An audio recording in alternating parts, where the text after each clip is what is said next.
Good morning, students. Today we'll be doing the poem Dust of Snow from Unit 1, written by Robert Frost. Dust of Snow is a beautiful short poem written by Robert Frost. This poem tells us that even a single moment has a large significance. But before we see what this poem is all about, let us learn something about the poet Robert Frost. Robert Frost was an American poet. He was known for his realistic depiction of rural life. His notable poems are The Road Not Taken and Stopping by Woods on a Snowy Evening. Now we shall read the poem and see what it means. Dust of Snow by Robert Frost. The way a crow shook down on me, the dust of snow from a hemlock tree, has given my heart a change of mood and saved some part of a day I had rued. Now, the first verse. The way a crow shook down on me, the dust of snow from a hemlock tree. Dust of snow symbolizes some powdery snow falling on the poet. This poem tells that even a simple moment has a large significance. The poet has mentioned crow and hemlock tree in this poem. The crow signifies his depression and sorrowful mood, and the hemlock tree is a poisonous tree. Both these signify that the poet is not in a good mood, he is troubled, and so he describes the dark, depression, and bitter side of nature to present his similar mood. Then, the poet says that once he was in a sad and depressed mood and sitting under a hemlock tree. The crow sitting on the same tree shook off a dust of snow, small particles of snow that remained on the surface after the snowfall on the poet. And this simple action changed the poet's mood, has given my heart a change of mood and saved some part of a day I had rued. So here, the simple action changes the poet's mood. He realized that he had just wasted a part of this day, repenting and being lost in sorrow. But this change of mood makes him realize that he must utilize the rest of the day in some useful activity. His sorrow was washed away by the light shower of snow dust. His spirit got revived and he was ready to utilize the rest of the day. So, here, as we can see, on the surface, the two stanzas appear to be nothing more than a snapshot of a very simple event concerning a crow, a tree, snow, and a human being. Yet, beneath the surface, there develops deeper worlds of meaning and possibility. It might take only 15 seconds to recite this poem, but once it is finished, there could be several hours spent on working out what the message of the main theme is. The main theme is there is communication between nature and human beings. Nature has a healing touch and it helps with negative human emotions. There is also the great significance of small natural events. This poem contrasts two fundamental things, human complexity and animal simplicity, in such a compact and symbolic form. Dust of Snow, with its short, neat form, rhyming lines, and rhythmic beat, is simplicity itself. It reflects the rather bleak and minimalistic imagery. There is the speaker, the man who's standing under or sitting under a tree. It's probably winter. There is snow on the tree. An evergreen pine called a hemlock, which is a poisonous tree. And a crow happens to send some snow dust down on the man. Whether it falls on his head or on his neck, we do not know because it's really irrelevant. Whatever be the action of the crow, shaking, flying, or just landing, somehow a light dusting of snow is the result and it lands on the speaker. The actual word is shook, so the crow could be shivering and it causes that snow to fall upon the man. The crow, which is traditionally given a very bad name as a harbinger of doom or fear, becomes a catalyst. That means it causes a change to come over the poet. And this event allows the speaker to see life from a very different angle. So here, this illustrates the power of nature that nature has over human beings.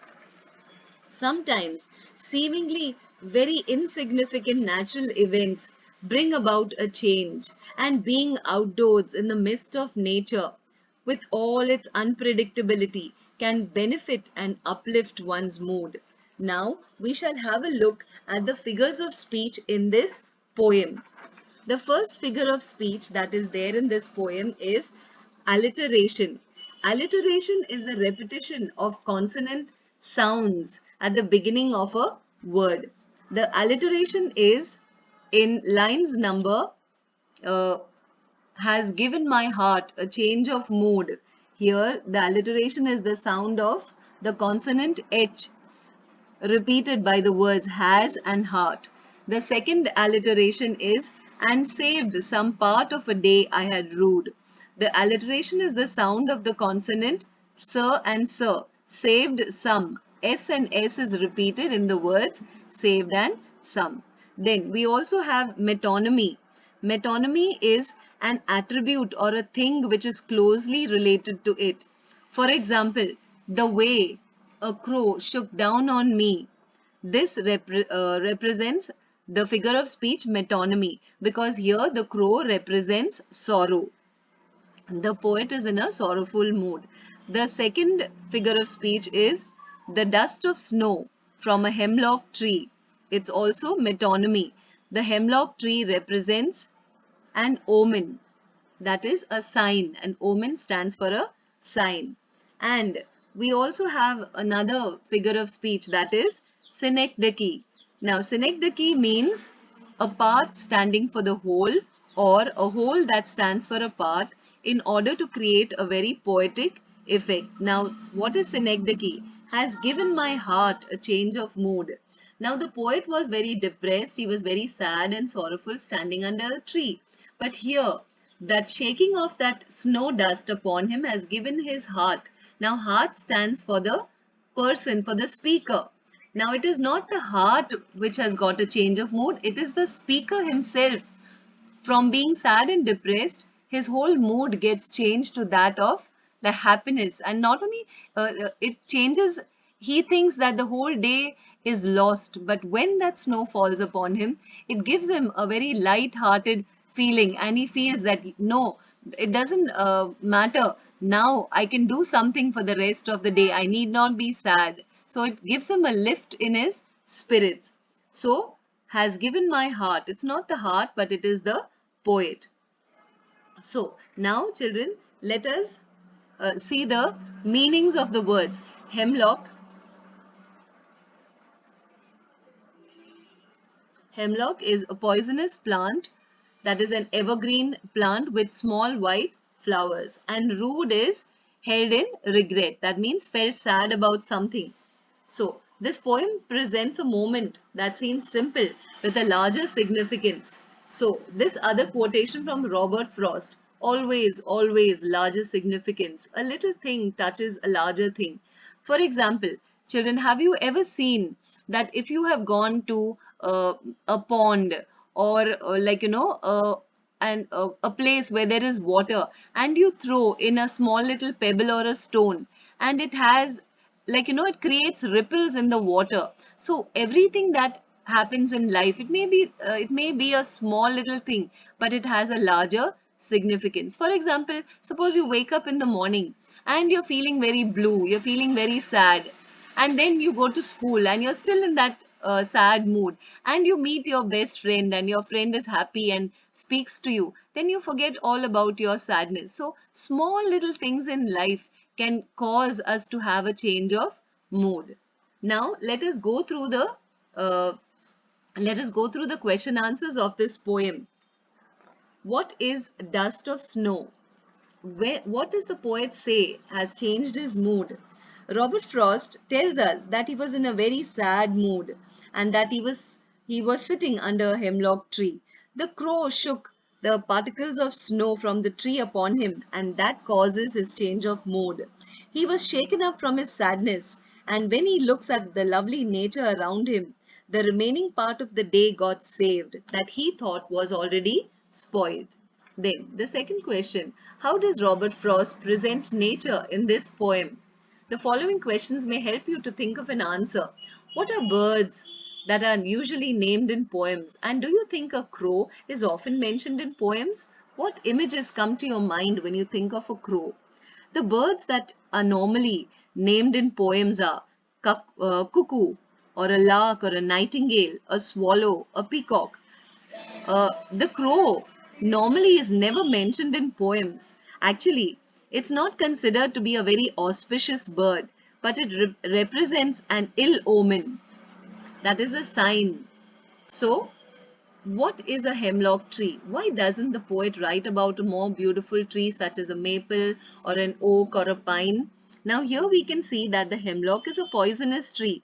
When people in like in Europe were given, they were given a death sentence, they were made to drink a cup of hemlock, and that they would eventually die. So here hemlock signifies something that is very sad or sorrow. The dust of snow that the crow shakes off the hemlock tree represents a situation which brings about a change in the mood of the poet and makes him aware of his surroundings. It shakes off the poet's sorrow and gets him interested in nature around him, and that causes a lift in his spirit. Then the next one: what do the crow and hemlock present, joy or sorrow? And what does the dust of snow that the crow shakes off stand for? The crow and hemlock represent sadness and sorrow.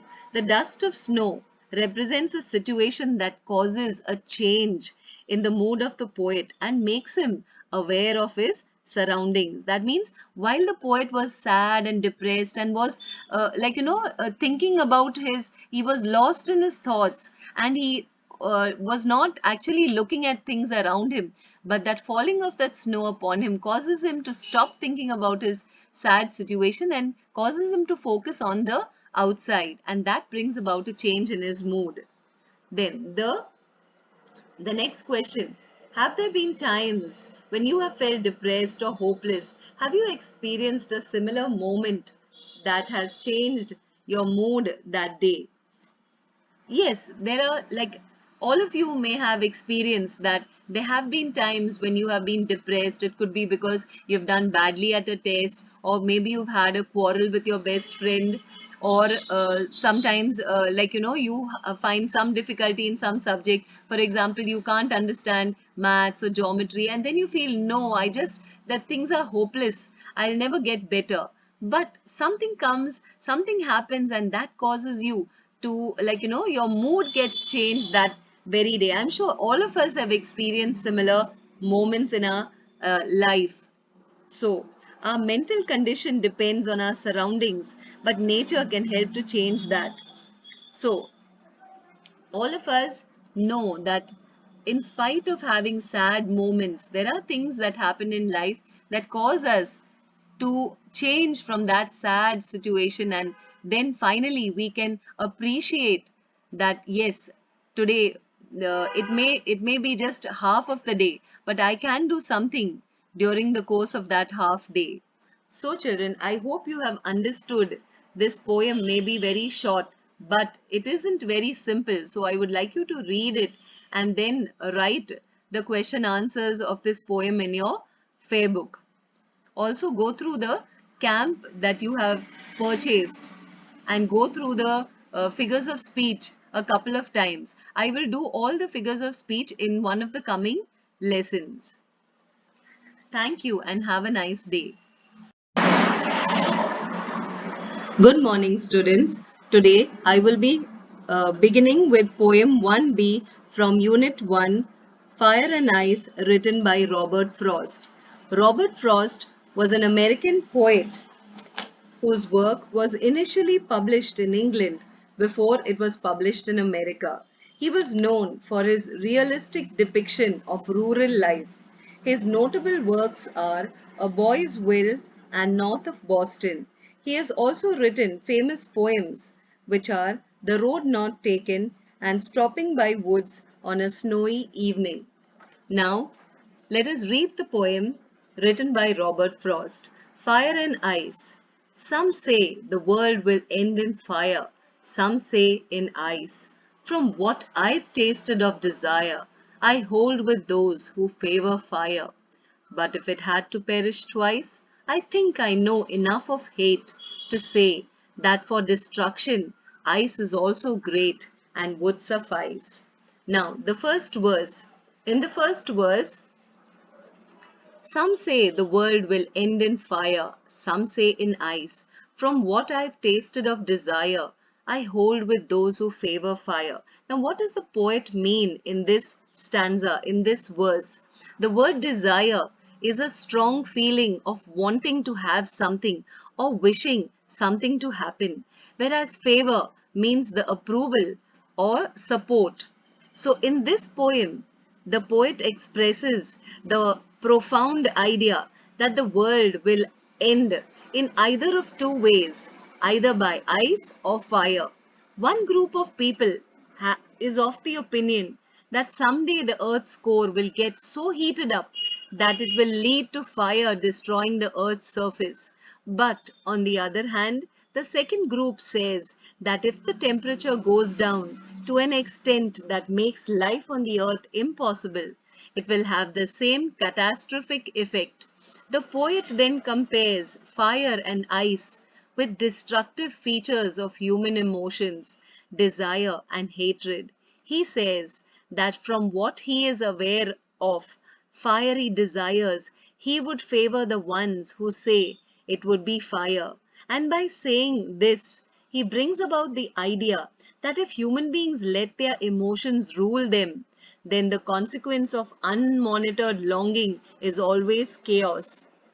But let us go to the second verse. But if it had to perish twice, I think I know enough of hate to say that for destruction, ice is also great and would suffice. Now, here the word perish means to die, and suffice is something that is enough or sufficient.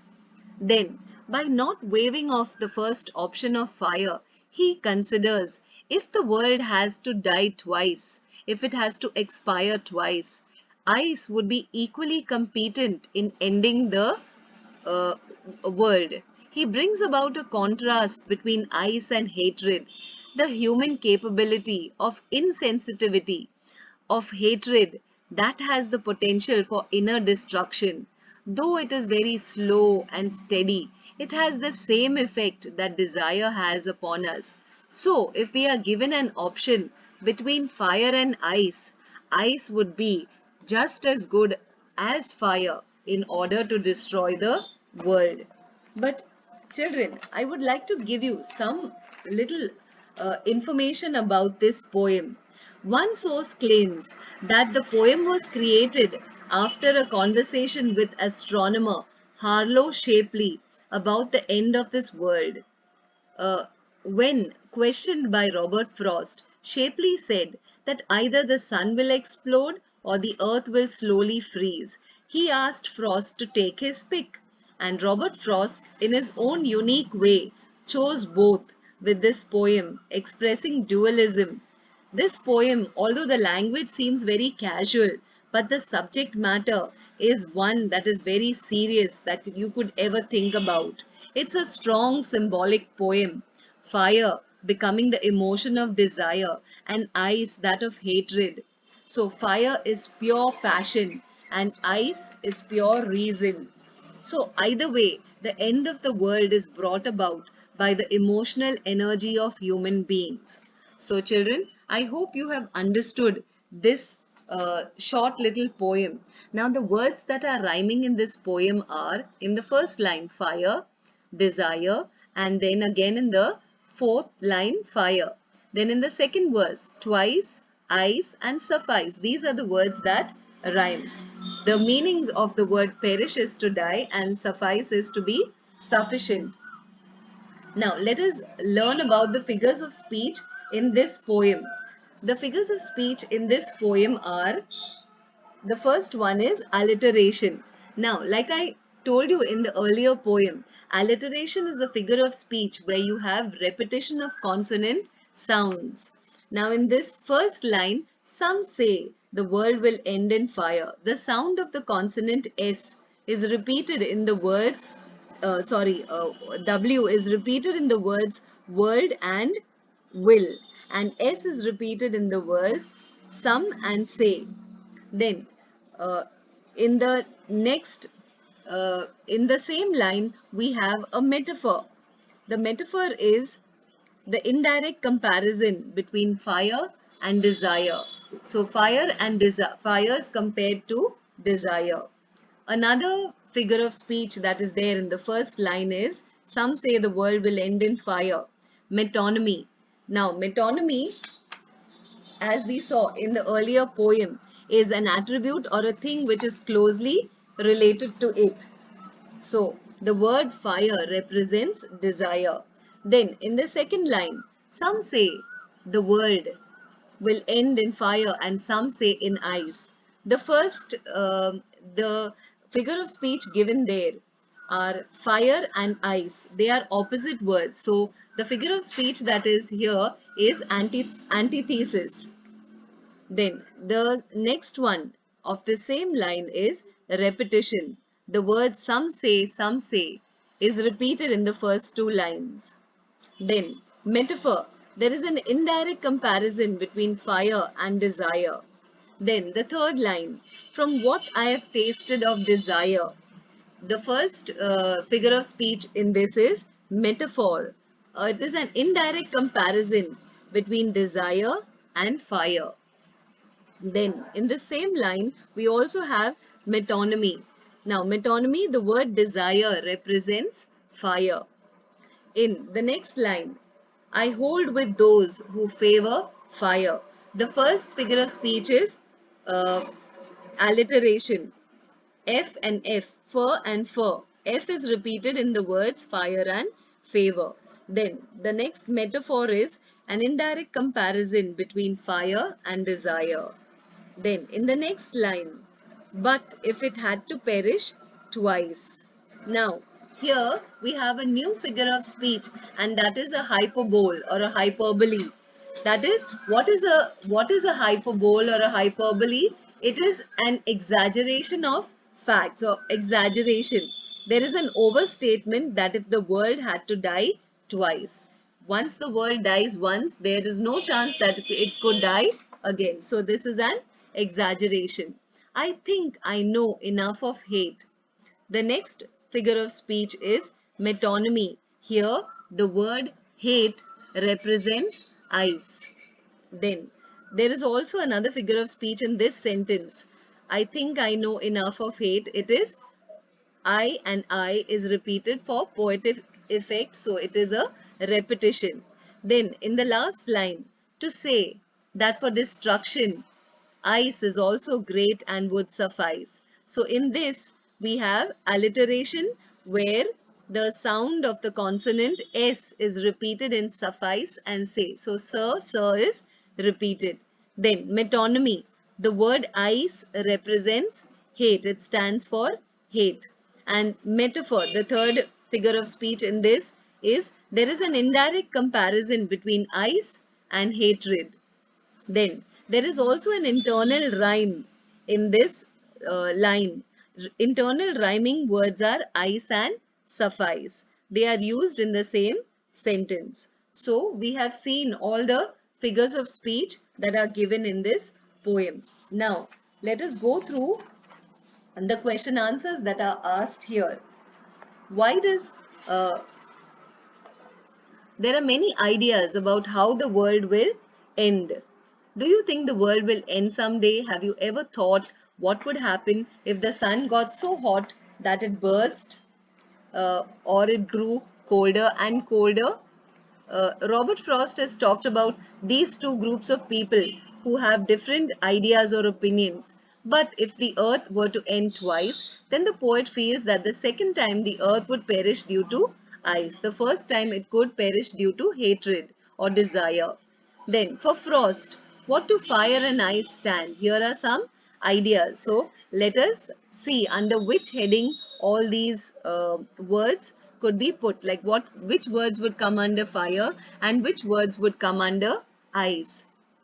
Now, for the poet, fire is represented by greed, then avarice, lust, fury, intolerance, and rigidity. And the words that would be represented by ice are cruelty, conflict, insensitivity, coldness, indifference, and hatred.